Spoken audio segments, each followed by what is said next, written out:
दोस्तों, एक बार फिर से मेरे YouTube चैनल में आपका स्वागत है।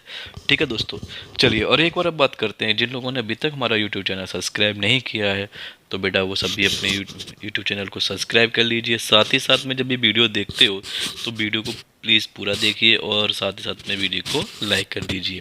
ओके, तो अब टॉपिक पर चलते हैं। आज का जो टॉपिक है वो है हमारा परमाणु द्रव्यमान इकाई। ठीक है, अब देखिए जब भी कोई परमाणु होता है तो उसका कुछ न कुछ भार होता है। जैसे आप लोगों का भी कुछ वेट होगा, 50 किलो, 10 किलो, 40 किलो, 50, मतलब दैट अलग अलग टाइप है ना। तो ऐसे ही हमारा जो छोटा सा जो कण है ना, उसका ही भार होगा। तो उस परमाणु का द्रव्यमान हमने कैसे निकाला? ठीक है, तो ये सारी चीज़ें निकालने की जो चीज़ें हैं वो 12th में है, लेकिन मैं एक 11th और 12th में है। लेकिन मैं एक दिन अलग से वीडियो बना दूंगा कि परमाणु द्रव्यमान निकालते कैसे हैं। ठीक है, तो यहाँ पे हमने केवल थ्योरी लिखी हुई है कि थ्योरी के अनुसार हम कैसे काम करेंगे। देखो कार्बन 12, अब कार्बन क्या है? देखो कार्बन 12 समस्थानिक, कार्बन के कितने 3 रूप होते हैं, कार्बन 12, 13 और 14 है ना। तो कार्बन 12 का जो वेट है ना वो कितने हैं? 12 है। तो कार्बन 12 के समस्थानिक के एक परमाणु द्रव्यमान, तो मतलब जो कार्बन 12 है, ठीक है, उसका एक समस्थानिक, उसका एक परमाणु के द्रव्यमान कितना? 1/12वें भाग को परमाणु द्रव्यमान इकाई के मानक इकाई के रूप में लिया गया। मतलब जो हमारी IUPAC थी उसने क्या बोला, जो कार्बन 12 के समस्थानिक हैं और उसका जो परमाणु द्रव्यमान कितना, 1/12वां भाग होगा, कितना? 1/12वां, मतलब अगर मैं इसको को काट दूंगा तो कितना आएगा उसके हिसाब से कि परमाणु द्रव्यमान की इकाई के मानक इकाई के रूप में लिया गया। उसको हमने क्या कर दिया भाई, जो जो स्टैंडर्ड मान इसी के आधार पर अन्य परमाणु के द्रव्यमान भी ज्ञात कर लिए। तो हमने स्टैंडर्ड किसको मान लिया? कार्बन 12 को मान लिया। अब इसके 1/12 भाग से हमने क्या किया, सारे परमाणुओं को धीरे धीरे करके क्या निकाल दिया, हमने द्रव्यमान निकालना चालू कर दिया। बात समझ में आई? और इसको हमने क्या कर लिया, स्वीकृत कर दिया, और इसी के सहायता हमने अलग अलग परमाणुओं को भी निकालना यहां से चालू कर लिया। अब यहां से एक डेफिनेशन बनती है छोटी सी, जो मैंने रेड कलर में लिखी हुई है।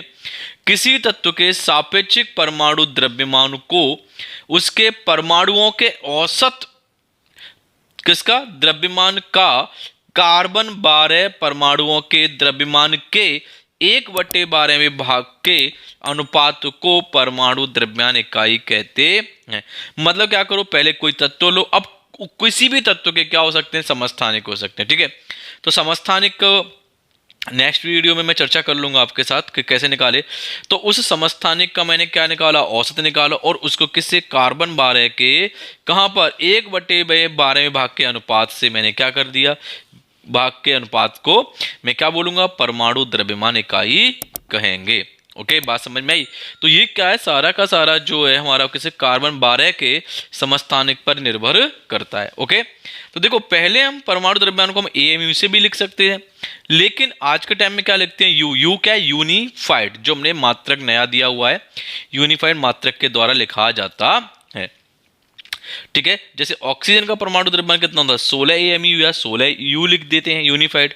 जिंक का 65 AMU या 65 U, सोडियम का 23 AMU या 13 U, और कार्बन का कितना होता है? 12 AMU या 12 U। ये क्या है? परमाणु द्रव्यमान। अब देखो नए टॉपिक में जब भी आएगा आपका चैप्टर नंबर 4 में, वहां पे हम परमाणु द्रव्यमान कैसे निकालते हैं वो देखेंगे। साथ ही साथ मैं इसका एक अलग वीडियो बनाऊंगा आपका परमाणु द्रव्यमान इकाई के ऊपर, जो है तो बेसिकली आपका 11th में है। ठीक है, 11th के चैप्टर में है, फर्स्ट में, ये 11th में। और लेकिन मैं यहाँ पे आपको समझाने की कोशिश करूंगा, क्योंकि अभी आप बहुत छोटे हो तो आप केवल डेफिनेशन पे ध्यान लगाओ।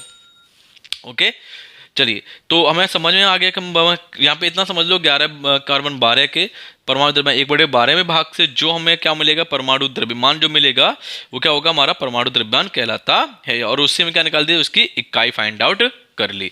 और यहाँ पे मैंने कुछ दे रखे हैं। ठीक है, जैसे हाइड्रोजन का परमाणु द्रव्यमान 1, तो 1 AMU या 1 U। ओके, तो यूनिफाइड यहाँ पर मास हमारे आइडेंटिफाइड हमने कर लिया। इसको बोलते हैं एटॉमिक मास यूनिट। याद रखना, E माने एटॉमिक, M माने मास, U माने यूनिट। तो एटॉमिक मास यूनिट और U माने यूनिफाइड, मैंने ऊपर लिखा हुआ है। ओके, अब यहां से चर्चा होती है हमारी परमाणु का अस्तित्व है क्या। देखिए, कोई भी परमाणु स्वतंत्र अवस्था में नहीं रह सकता।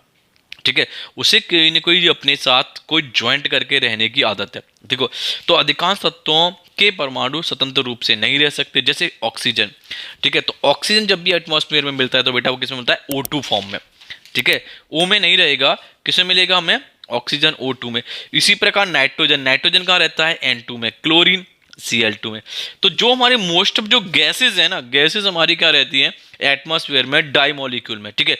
अब धातु हमारी क्या रहती है सिंगल अवस्था में रहती है, ठीक है। अब जब ये अधिकांश स्वतंत्र अवस्था में नहीं रहते तो किस में रहते हैं, डाई मॉलिक्यूल में रहते हैं। मतलब डाई मॉलिक्यूल या तो परमाणु, परमाणु अणु या आयन। तो परमाणु क्या बना लेगा, परमाणु हमारा क्या बना देता है, या तो अणु बनाता है या आयन। अब आयन कैसे, जैसे सपोज करो यहाँ पे क्लोरीन ने एक इलेक्ट्रॉन ले लिया बेटा, ठीक है, तो इलेक्ट्रॉन लेकर किस बना दिया, क्लोरीन आयन बना दिया। ओके, अब क्लोरीन आयन क्यों बनाया कि देखिए कोई भी परमाणु का अस्तित्व होता है, और अस्तित्व क्या होता है, हर एक परमाणु क्या सोचता है कि वो अक्रिय गैस, अक्रिय गैस मतलब बोले तो नॉन रिएक्टिव गैस, ठीक है, या निष्क्रिय गैस।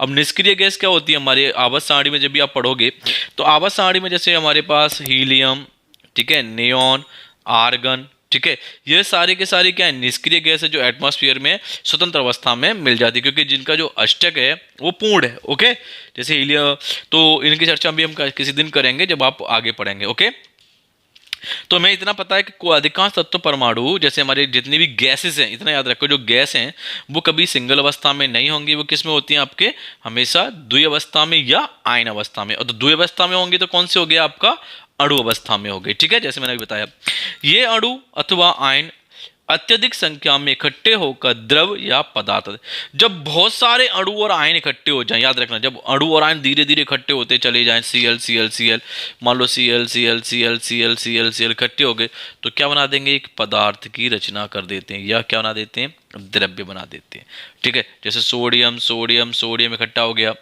ठीक है, तो उसने क्या बना दिया, एक द्रव्य बना दिया, किसका, सोडियम का। तो सॉरी यहाँ पे याद रखना, ठीक है, तो ये आपको काम आएगा। ओके, तो आपको परमाणु को अस्तित्व आपको लिख लेना है, और क्या लिखना है, परमाणु द्रव्यमान इकाई, आपको दो चीजें आपको लिख लेनी है, ठीक है। और कोई भी डाउट हो तो आप कमेंट बॉक्स में कमेंट कर सकते हैं, और वीडियो को लाइक जरूर कर दीजिए और चैनल को सब्सक्राइब जरूर कर दीजिए, ठीक है, और वीडियो को शेयर भी कर दीजिए। मिलते हैं नई वीडियो में नए टॉपिक के साथ।